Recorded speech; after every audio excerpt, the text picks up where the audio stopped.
Hey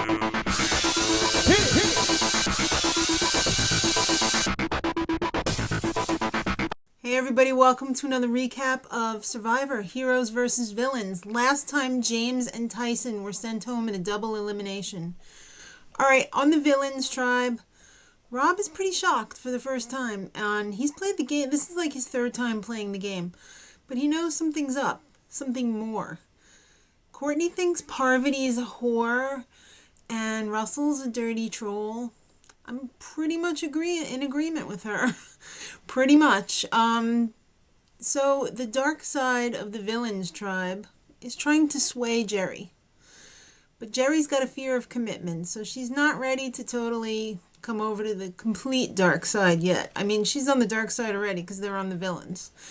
But there's a very dark element there, and it is Parvati and Russell. At the Heroes tribe, they're questioning whether they should have kept James or not because they don't know if Colby can step up. So we're going to have to see. In the reward challenge, 3 people from each tribe are going to be racing through the water to get a ball, and they're going to try and make a basket. It's like water polo basketball, kind of. And the first tribe that gets the 3 baskets wins. They're going to get a picnic lunch at a waterfall. Delish. They're serving beef. I don't know if that's a good choice or not. You know, the Survivor delicate stomachs at this point. Beef, might give you nourishment if you can keep it down. All right, so Courtney, Sandra, and Parvati sit out. So everybody on both tribes really sucked at making the baskets. I mean, there were so many misses and rebounds and everything. But finally, the heroes scored first. Colby got the first basket, followed by Candace, who getting the second basket. So it was 2-0 for the heroes. They were on a roll because Colby totally closed the deal with the third basket. And there was a little tussle in the water between Rupert and Russell. It was looking like it was going to be getting nasty. But they whisked away the heroes to the picnic. And everything was going great. They were all giggling and giddy and everything until they saw that there was a clue for a hidden immunity idol. Another one. Then it was party over. Until they came back together and they were like, well, maybe we should look for it together and the 5 of us will be united or whatever. Yeah, we'll see how long that lasts. So over at the Villains tribe, Coach and Jerri, they end up crossing over to the very dark side of Russell. And Coach is pretty much hurt that Jerri was willing to just throw everything away that they had and run to Russell and jump on his alliance and put her old eggs in his basket. I don't blame you, Coach. I think that was a real bitch move by Jerri. But whatever. I'm not on the show. So yeah, she totally made him feel unspecial and not different from everyone else by going with Russell right away. So it's time for the immunity challenge. 3 members of each tribe are going to race relay style up a platform, across a net, and up a web to get puzzle pieces. The remaining members are going to be putting together the puzzle once they get all the bags, and I think there were 6. So Jerri, Danielle, and Russell sat that one out. The heroes had a lead going into solving the puzzle, and it was kind of thanks to Courtney because she didn't want to jump off the web at one point, and that really set them back quite a bit. But the Villains had Boston Rob and Sandra doing the puzzle, and they're really good at puzzles. And on the hero side, they had JT and Amanda, who are not so good at puzzles. But the lead, I guess, was just too much because the heroes ended up winning immunity, which really sucks because that means somebody from the Villains tribe is going to be going home at council.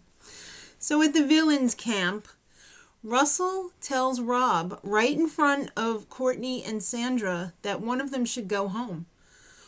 WTF is going on with that? That guy should be a doctor because he's got like no tact or bedside manner whatsoever. And they're pretty shocked that Russell pulled that one out of the bag. So Rob and Coach in private make a pact to get rid of Russell. That they're both going to vote for Russell to go.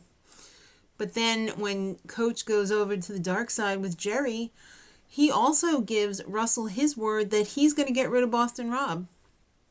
So Coach is having a little inner turmoil because The most important thing to Coach is to be a man of his word.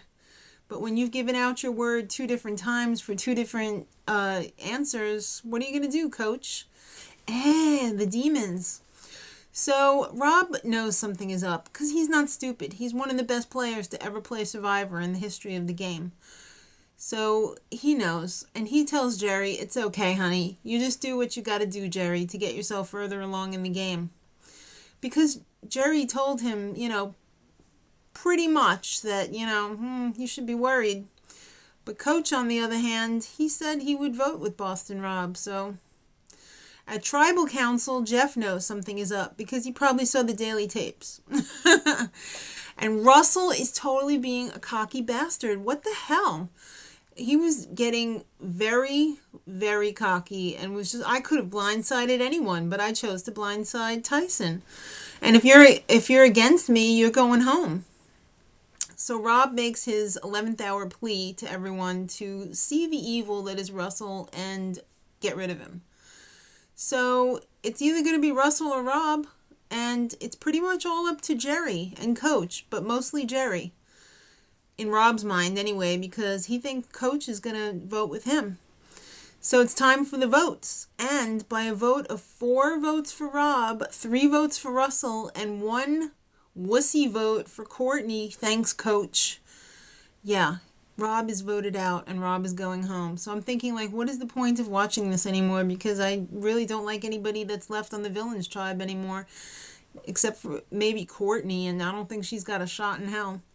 But Coach is a douchebag, and Rob knows it, and he refused to hug Coach, and I don't blame him, because that was a real bitch move by Coach. If he had only given a vote to Russell, he would have at least forced a tie, and then they could have fought it out honorably. But no, Coach, you had to be a little woman. All right, so next time, they're going to be sorry. Everybody hates everybody on the villains tribe. Good luck, kids. Till next time, much love.